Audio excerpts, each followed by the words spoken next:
disappointment has now defined itself.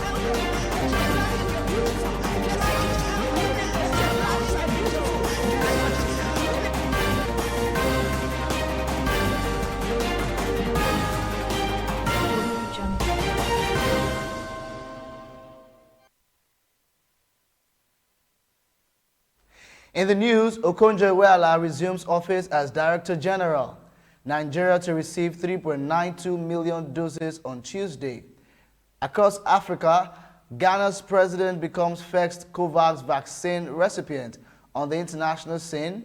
Aung San Suu Kyi appears in court to face fresh charges. And in business, petrol will sell for 230 naira per litre in March oil marketers. Now in sports, Enyimba to face Ali Benghazi in Libya. This is the Digital First Pan-African News Network. Details shortly.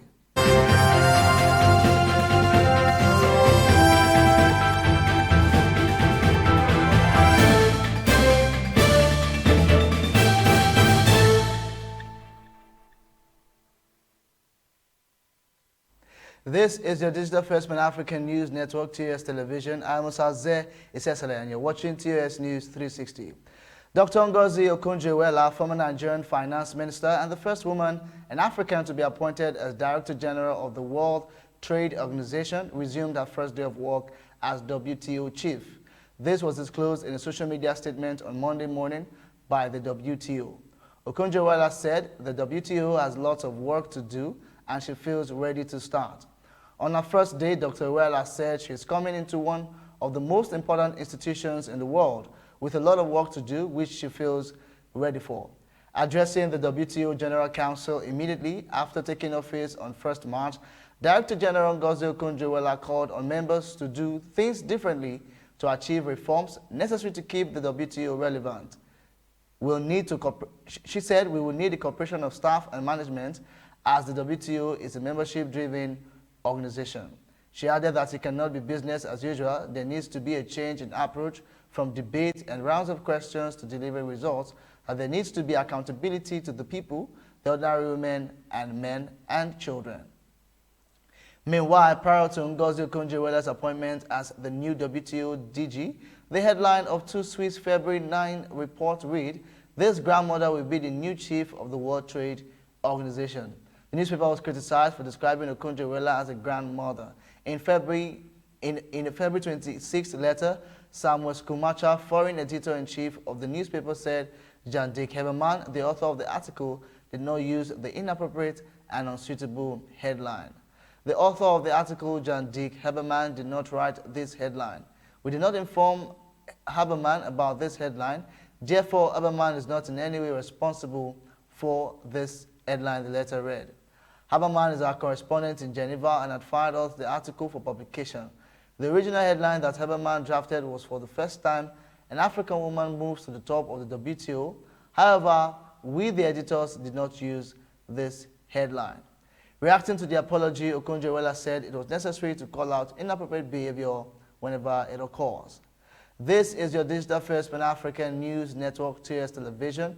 You are watching TOS News 360. Nigeria's COVID-19 development stories after the break. Do stay tuned.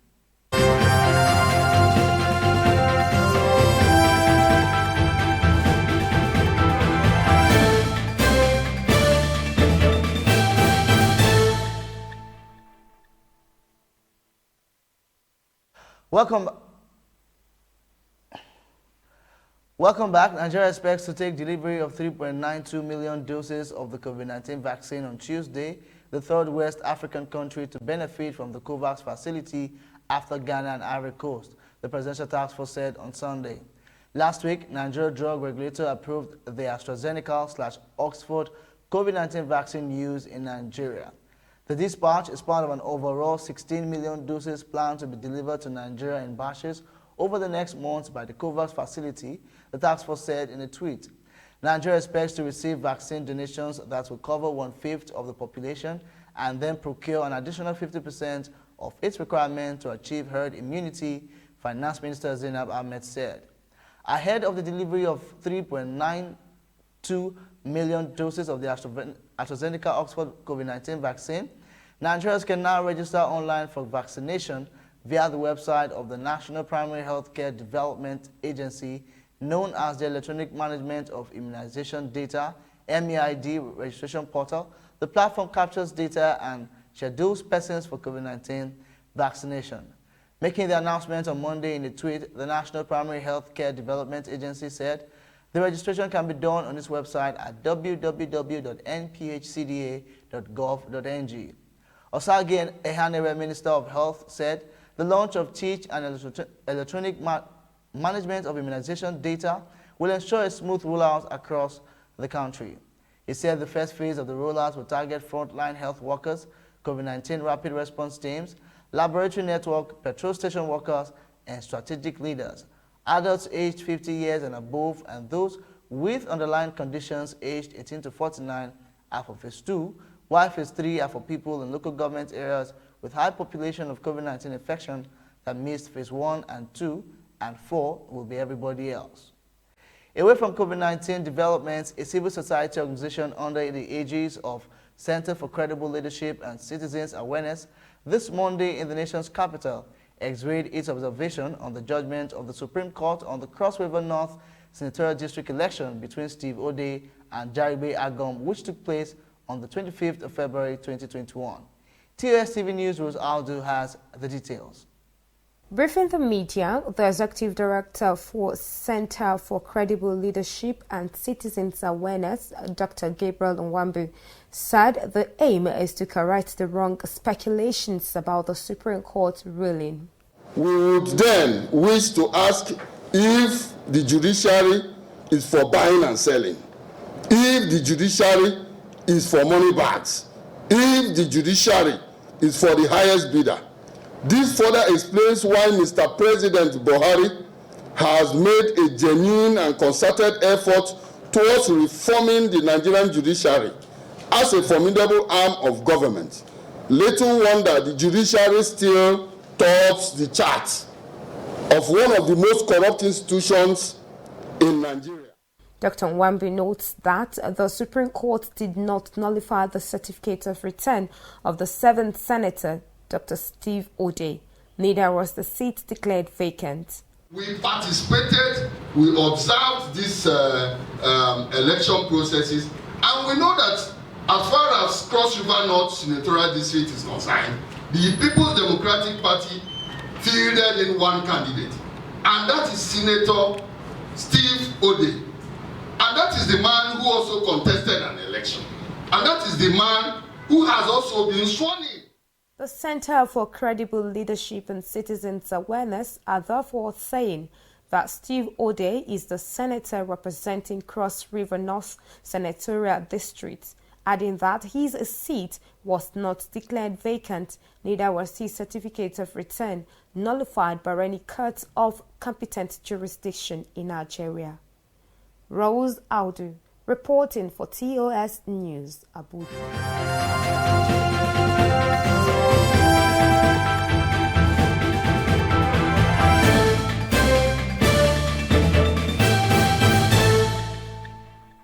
Thanks for staying tuned. Now across Africa, the president of Ghana, Nana Akufo-Addo, has become the world's first recipient of the coronavirus vaccine from COVAX, a scheme to procure and distribute inoculations.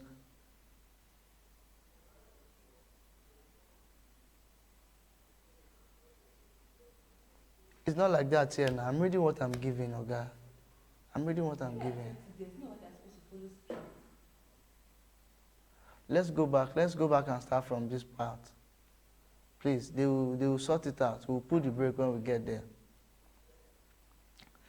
Thanks for staying tuned. Across Africa, the president of Ghana, Nana Akufo-Addo, has become the world's first recipient of the coronavirus vaccine from COVAX, a scheme to procure and distribute inoculations for poorer countries. A wider COVAX program will begin in Ghana on Tuesday. To roll out the vaccination, the National Vaccine Deployment Plan has segmented the population into 4 groups in order of priority. Frontline health workers, people with underlying health conditions, and people aged 60 and above will be among the first to be vaccinated. Key workers in the executive, legislature, judiciary, and security services, including some journalists, will also get the opportunity to receive the jabs. But pregnant women and children below 18 years old are not part of the vaccination campaign. Akufo-Addo urged people to get inoculated and not to believe conspiracy theories, casting doubt on the program ahead of the launch of its nationwide inoculation campaign against the virus on Tuesday. In Uganda, President Yoweri Museveni has once again accused tech giant Facebook of being biased against Uganda's ruling party and its supporters. The social media platform suspended several accounts linked to the National Resistance Movement Party days to the January election, accusing them of being invoked in coordinated, inauthentic behavior in an attempt to influence public debate ahead of the poll. At the time, Museveni accused Facebook of arrogance and announced a ban on the platform. The social media platform remains inaccessible unless using a virtual private network. In a Sunday meeting with victims of Facebook NRM members whose accounts were suspended, the president told them they were better off without the platform. Ever since Facebook went, "Have you heard of any shortage of sugar in town? Do you not have clothes? Facebook will talk, but we shall move. They are not God," Mr. Museveni said. He added, and I quote, "This is the reason why in some countries they are not allowed. Do they operate in China? Anyway, what I heard is that God is omnipresent, omnipotent, and omniscient. I never heard that Facebook fits in the same category," end of quote.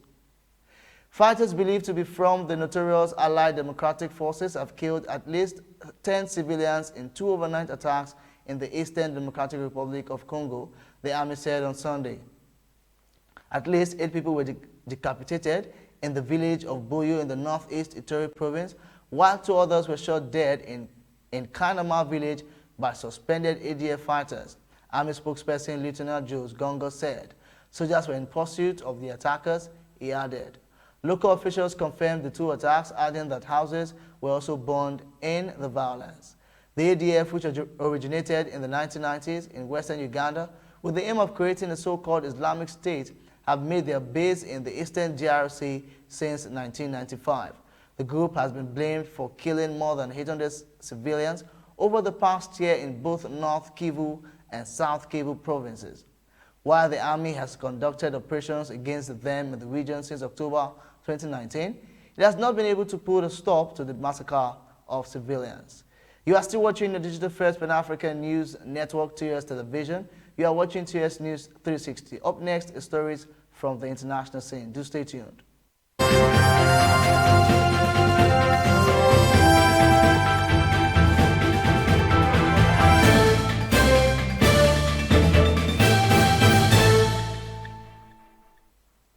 Welcome back. Now on the international scene, Yemen's Aung San Suu Kyi has been seen for the first time after she appeared in court via video link since she was detained after the February 1st military coup.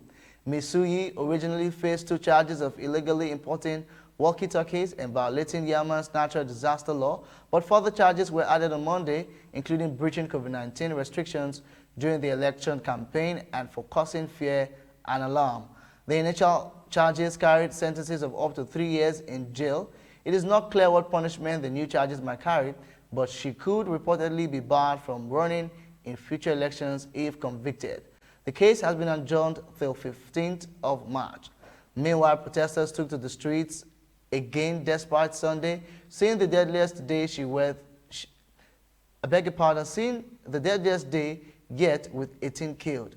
Protesters defied the crackdown on Monday, demanding the elected government be restored and Ms. Suu Kyi and other leaders of her party, the National League for Democracy, be released from detention. About 1,000 people gathered outside a Hong Kong court on Monday for the hearing of 47 democracy activists charged with conspiracy to commit subversion as authorities intensify a crackdown on the opposition. Security was tight with more than 100 police officers deployed outside the West Kowloon court. The activists are accused of organizing and participating in an unofficial primary poll last July aimed at electing the strongest candidates for a legislative council election that the government later postponed, citing the coronavirus. Authorities said the informal poll was part of a plan to overthrow the government, further raising alarm that Hong Kong has taken a swift authoritarian turn since Beijing imposed a national security law on its fair city last June. The activists, 39 men and 8 women, ages 23 to 64, were charged on Sunday under the national security law, which punishes what China broadly defines as secession, subversion, terrorism, and collusion with foreign forces with up to life imprisonment. You are still watching TOS News 360. Up next is business and sports.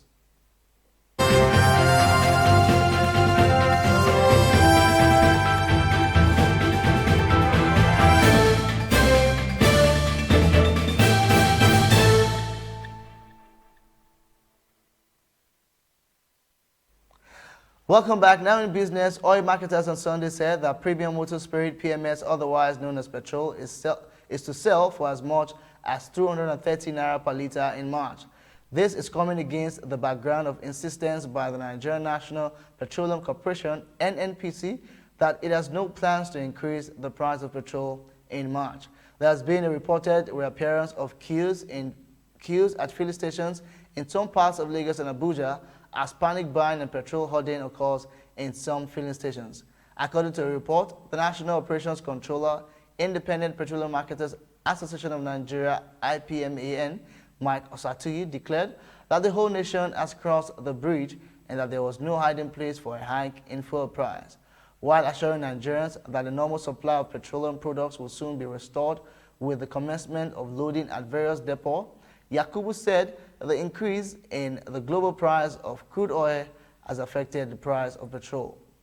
Now in sports, Nigeria representative in the CAF Confederation Cup, Aimba International, might likely travel to Libya for the return leg of the CAF Inter-Club competition against Ali Benghazi. The emergency committee of the Africa Soccer governing body met and took important decisions after careful considerations. The CAF Emergency Committee has lifted restrictions on hosting CAF international matches on Libya soil. This comes after the CAF Safety and Security Department inspected stadiums in Tripoli and Benghazi from February 8 to 15, 2021, and further deliberations on the situation in the country. Football matches will now return to Libya starting at the Benghazi Stadium, provided a number of conditions are met regarding the stadium's suitability for hosting CAF matches. The committee has set March 10, 2021 as the deadline for Libya to comply with CAF club licenses, safety and security requirements, and to fulfill follow-up checks on stadium suitability, the statements reads. The People Elephants will host Ali Benghazi in the opening group game at the Aimba International Stadium in Aba. And that is TOS News 360 on your digital-first Pan-African news network. For more updates, visit www.tostvnetwork.com. Do follow and like us and like TOS TV Network on Facebook, Twitter, and Instagram, and remember to subscribe on YouTube. Do stay with us and enjoy more programs on TOS Television. Thanks for watching.